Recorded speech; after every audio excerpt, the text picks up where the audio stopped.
ఇలా తిరుమల తిరుపతి దేవస్థానానికి ఏ మతం వాళ్ళు పోవద్దని చెప్పి లేదు దానిలో. కానీ పోయే సందర్భంలో ఇవాళ వేరే మతస్థులైతే డిక్లరేషన్ ఇవ్వాలి. నేను వెంకటేశ్వర స్వామిని గౌరవిస్తున్నా, నాకు ఈ దేవుని మీద విశ్వాసం నమ్మకం ఉంది, దేవుని నమ్మిన దర్శనం పోతున్నా అని చెప్పి డిక్లరేషన్ ఇచ్చిపోవాలి. గతంలో అబ్దుల్ కలాం గారు ఇచ్చారు. ఆయన కంటే పెద్ద వీళ్ళ అంతకంటే పెద్ద గొప్ప వ్యక్తులా వీళ్ళు?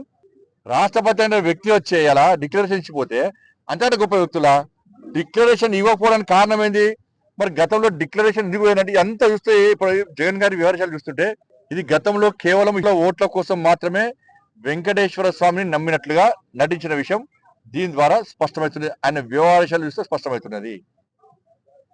అని దేవుని విశ్వాసం, దేవుని వెంకటేశ్వర స్వామి విశ్వాసము లేనట్టుగా ఈయన స్పష్టమైంది.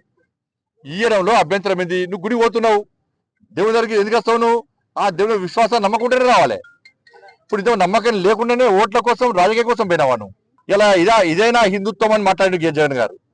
కాబట్టి అన్ని వివరాలు చూస్తుంటే లడ్డు విషయంలో జరిగింది వాస్తవం.